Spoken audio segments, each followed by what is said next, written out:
Welcome everyone to Suited for Gaming. I want to start this video off by giving thanks to the brothers and sisters in the Sideshow Freaks forums who took the time to throw some feedback my way about my statue videos. And it's all thanks to them that we're doing something a little bit unconventional today. I'll be giving you my personal impressions of the Hulk vs. Wolverine statue from Sideshow Collectibles. I want to emphasize that this is not a review or a buying guide in any way, shape, or form. I don't consider myself a professional critique in this medium. I'm just sharing my own observations about this statue, hence the reason why I'm calling it an impressions video. But if reviews are what you're looking for, there are some YouTube channels out there that put out amazing content. I would definitely recommend watching Cheap Ass Statue Collector's video review, who to me seems like he is anything but cheap. He has some of the best setups and displays I've personally seen. He put out a great review on this very statue, and he also has some nice comparison shots as well. So definitely go over to his channel and check it out. And while I'm recommending people and channels, I'd be remiss if I didn't thank or shout out a couple of channels that have inspired me to step up my statue game and jump into the big leagues. Channels run by people who tell it like it is in the industry and keep it honest, unfiltered, and go out of their way to remind me that the hobby is about the people just as much as it is about the pieces we collect. And I also want to thank the people that have so much technical knowledge about the industry and the process and aren't afraid to share it with everyone. Much thanks to all these people that keep the hobby fun and entertaining. Definitely show them some love and support if you can. So with all that being said, let's get started with the subject of today's video, the Hulk vs. Wolverine maquette. Now this statue is glorious, absolutely glorious. I was on the fence about getting this statue since I'm not the biggest fan of either character featured on the diorama, but boy am I glad I took that jump.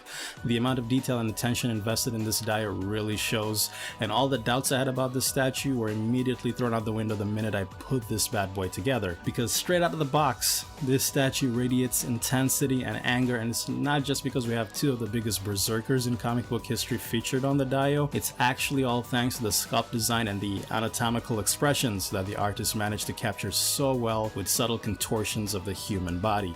And when it comes to expressions and body language, there's no doubt in my mind that the Hulk is the star of the show, and I'll tell you why I feel this way, starting with Wolverine's pose. There really isn't much going on there. All he's doing is lunging in at the Hulk, ready to strike, one claw in the air attempting to find its way into flesh, and the other stretched downwards, probably to brace himself for a rough landing. Wolverine's in an active state, but it doesn't really say much about him or his character. What breathes life into how dangerous Wolverine can be is seen in Hulk's body language.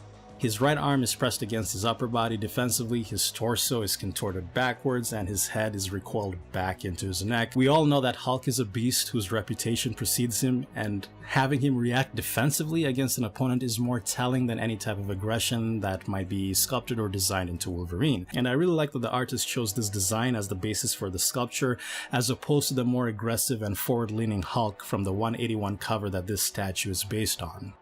And the Hulk is no timid beast either. You can tell by looking at his left arm, the tension in the muscles and the intensity behind his fingers that he's ready to squeeze the life out of this puny man if he can get his hands on him. And it's not just muscles and body language, but the facial expressions as well that really stood out to me in this sculpt. He doesn't look one-dimensional. Instead, the face captures multiple emotions seamlessly. You can trace out his anger from the creases in his face, you can see the frustration from the way his mouth is wide open, which definitely makes a world of difference from having it clenched shut. And you can pick up on his torment through his eyes, which have a slight glint to them that resemble tears. I'm not sure if this was intentional or just a clear coat of paint that was applied generously over the decals, but whatever the reason, it worked out favorably and I like the way it looks. But enough about the sculpt design, let's look at the paintwork and the texturing on this piece. The paint on the Hulk is amazing. You can see the layers coming through the skin with the various shades of green. The gamma radiation is prominent throughout his entire body, and you can see the slight shades of green at the tips of his hair. The freckles add an extra touch of realism. The inside of his mouth has a dark tint to it, which tells a story of what excessive amounts of radiation can do to a person's insides. And my favorite is the print of mud stuck to the soles of his feet, which is so perfectly done that I often find myself wanting to hose it down. And moving over to the Wolverine, the texturing on his costume is absolutely fantastic. While he's fully sculpted with the exception of the metal claws, of course, his entire costume looks like it was made of fabric with the etchings and grooves that have been intricately embedded into the statue. It's so easy to make a mistake when texturing something this small and this nuanced, but they managed to pull it off. The blue paint on the shoulder pads have a nice subtle shine to them that make the scratches and damages even more prominent. The attention to detail on Wolverine is mind-blowing, but that begs the question, why weren't his teeth painted and designed with the same amount of care? Are the teeth really as bad as most people make it out to be? Not really. You have to keep in mind that most of the pictures being posted on Facebook and statue boards over-exaggerate the issue by zooming into the sculpt at unrealistic levels. The teeth aren't going to make or break this statue at all. And you'll have a firm understanding of this when you see the statue in your hands. And unless you have the vision of a hawk, the teeth will look fine regardless of which angle you display your statue. That being said, I will admit that there was definitely room for improvement here. It's just not as bad as most people make it out to be. Another issue I had with Wolverine are the shoulder pads. You've probably noticed that the pad on his right shoulder is broken. It's pretty glaring, actually. The material the shoulder pad is made from is very fragile and thin, and it's made even more fragile when you factor in the scratches and engravings they put on it. My statue came with a shoulder pad broken. I didn't even notice it to begin with since it was hanging on by a thread. And any cracks or breakages can be so easy to mistake for battle damage when it comes to those pads.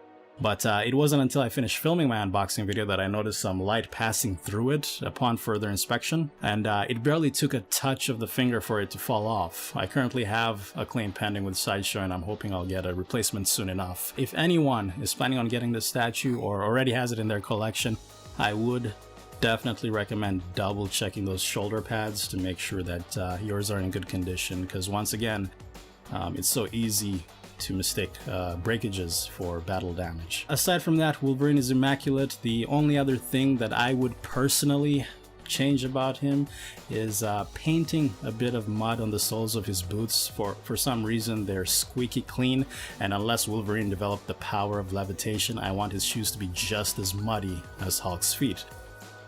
Overall, I can't really express how happy I am with the statue. I'm not the biggest fan of either characters, once again, like I mentioned earlier, and I wouldn't really buy a statue of either one unless it's part of a set, but having a statue like this that's architecturally amazing and aesthetically engaging was enough for me to put aside any disconnect I had and jump on it as soon as I could. I don't know about you, but when a statue stands out to me, regardless of my connection with the featured characters, then I know I have a winner in my hands. So that's it. That's my impressions. I hope you guys enjoyed it. It's my first time doing something like this, so if you have any feedback or suggestions, please feel free to leave them in the comments below. I would definitely appreciate it. Aside from that, thanks for watching and all the best.